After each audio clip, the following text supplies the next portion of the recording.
জানেন আজকে সিলেট মহানগরে দুই পাশে দুইটা গানের কনসার্ট হচ্ছে,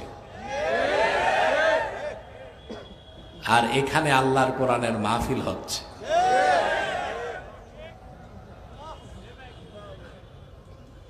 যারা আসহাবুল ইয়ামিন জান্নাতগামী সব এসেছে কোরআনের মাহফিলে, যারা আসহাবুশ শিমাল জাহান্নামগামী সব গেছে কনসার্টে। আমার দৃষ্টিতে হযরত শাহজালাল রহমতুল্লাহর ইজ্জতের দিকে তাকায় হলেও সিলেটে কোনো গান বাদ্যের কনসার্ট হওয়া উচিত না। আপনি আমার সাথে একমত? সবচেয়ে দুঃখ পেয়েছি যখন প্রশাসন এসে পিছনের 6টা মাইক বন্ধ করে দিছে, কনসার্টের ডিস্টার্ব হবে। আমি বলেছি সব মাইক চালাও, কনসার্টের জন্য কোরআনের মাহফিল বন্ধ হতে পারে না। এ হচ্ছে 360 আউলিয়ার বাংলাদেশ, শাহজালালের বাংলাদেশ, শাহ ফারহানের বাংলাদেশ, শাহ কারামত আলীর বাংলাদেশ, শাহ মাখদুমের বাংলাদেশ। আমার কমিটি কোন ধরনের দ্বন্দ্বে যায় নাই, হরেনগুলো বন্ধ করে দিয়েছে। আমরা সংঘাত চাই না, কিন্তু আপনারা চরম বেয়াদবি করেছেন। তা আগে যারা ছিল তাদের মধ্যে আর আপনাদের মধ্যে পার্থক্য কোথায়?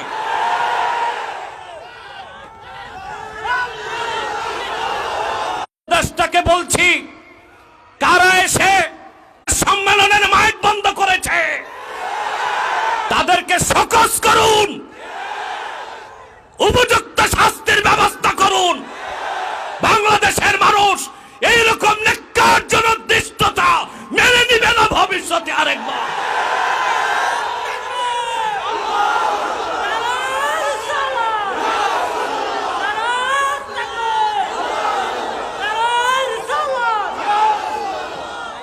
আমার ভাইরা, আমরা ধৈর্য ধরেছি, কিন্তু ভবিষ্যতে সাবধান করে দিচ্ছি।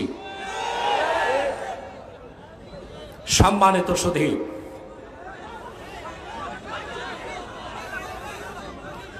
বসে সম্মানিত সুধী,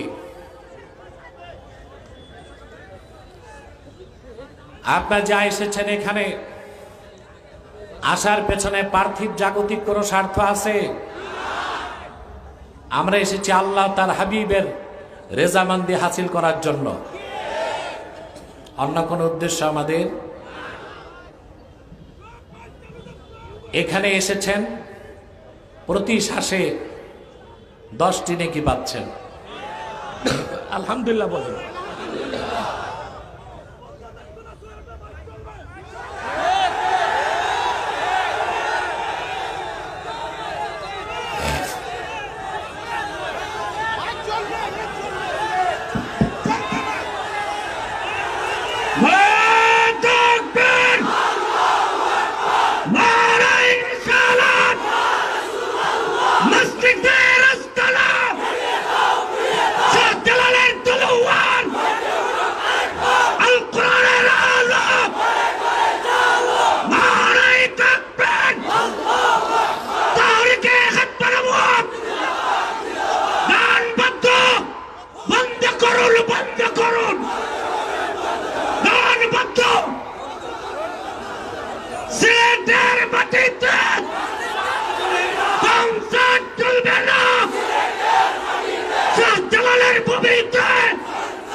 বসুন,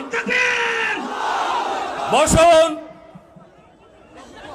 সম্মানিত সুধী, আপনারা ধৈর্যের সাথে বসুন।